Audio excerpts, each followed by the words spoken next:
Hello, thank you for joining me. Tonight you and I will be discussing the topic of mass murder gun crime as compared to actually the Black Plague of the Dark Ages.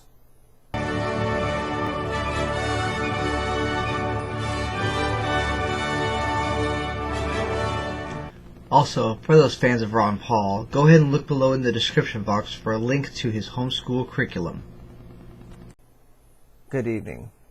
As I said, tonight I want to discuss a topic that has been very much in current events, and that is mass murder as it relates to gun crime and the related continuing calls for more and more gun control.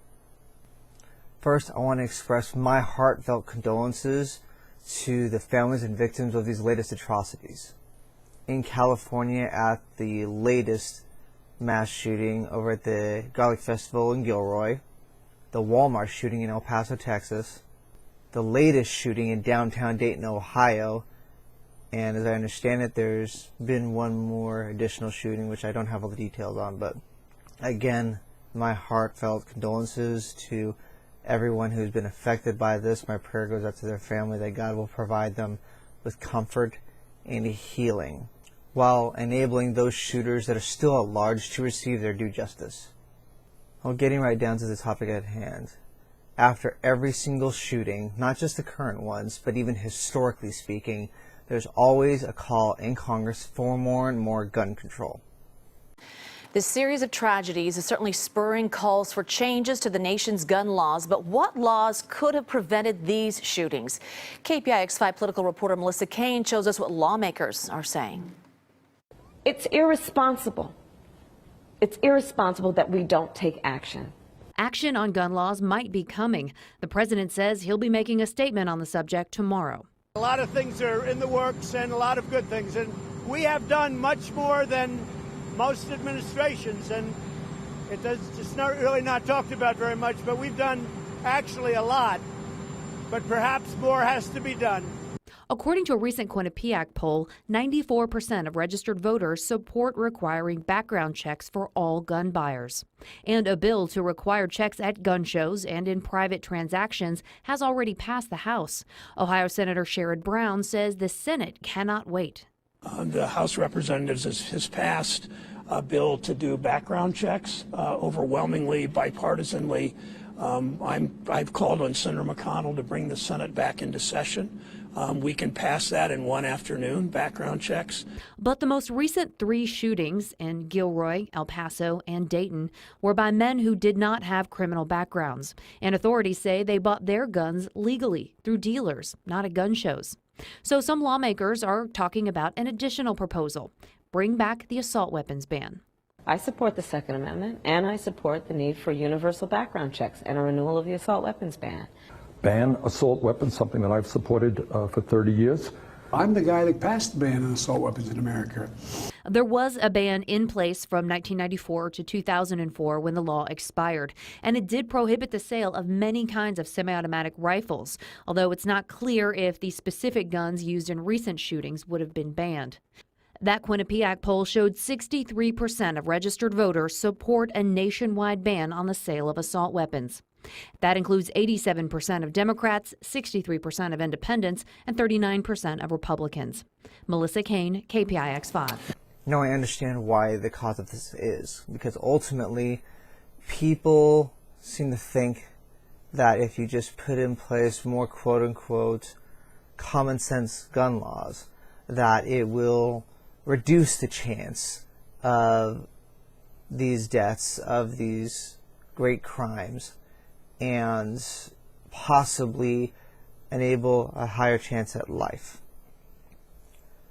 But to be honest, every single time I've been looking at this, I take a look at how people have been approaching this, and it seems incredibly skewed in light of the information that we have available to us. Now, on a somewhat lighter note, recently I've been watching episodes of an old 90s show, one of my old favorites, called Babylon 5.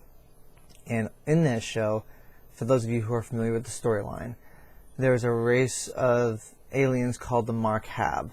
And in this episode, I believe it's called Confessions and Lamentations or something like that, they have it where Dr. Stephen Franklin is discussing with a Mark-Hab doctor various parts of human history that have led to a lot of mass deaths, usually associated with some kind of a disease. Now, in this case, he's discussing a disease affecting that alien race and their unwillingness to look for a cure because of it being associated with being unholy, unrighteous, that kind of a thing.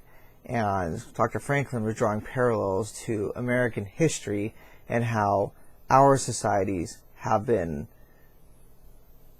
looking at past plagues like the Black Plague, and how their superstitions at the time drove them towards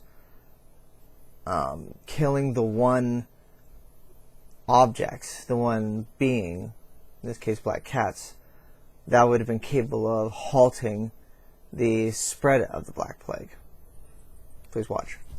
Security reports finding the bodies of a dozen of your people.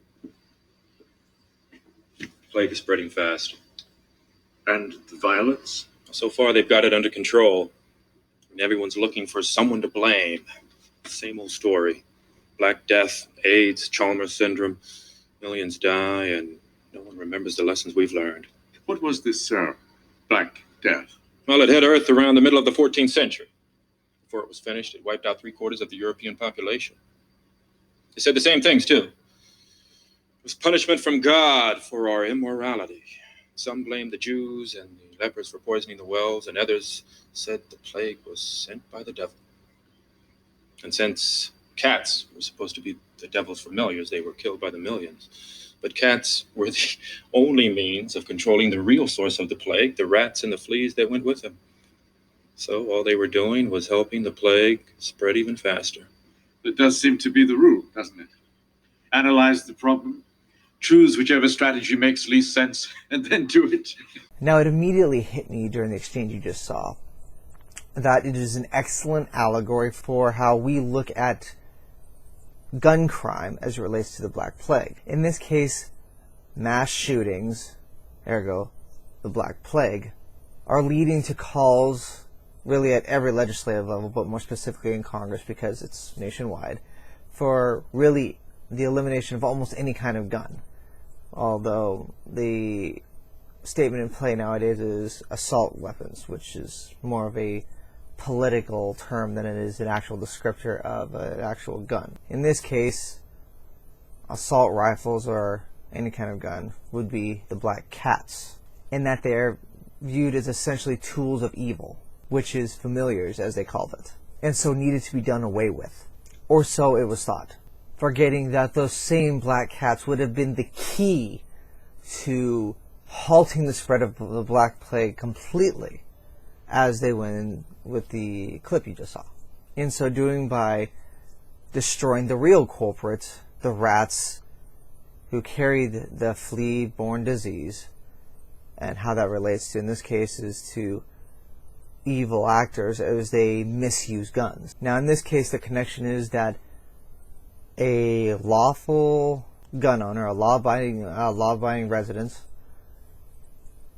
is the most effective possible tool against those who would utilize weapons for evil purposes. Instead of just relying on the law enforcement, the state, in this case with the Black Plague, that they were en masse just killing or doing away with the black cats, they could have used the black cats, the lawful gun owners, to be the truly effective countermeasure against the rats and fleas, the evil actors with the guns. Below is a link to the Tom Woods Liberty Classroom, where you can learn more about free market economics, which is espoused by such amazing scholars as Milton Friedman and Murray Rothbard. Thank you for joining me. Make sure you remember to like the video, subscribe, and comment.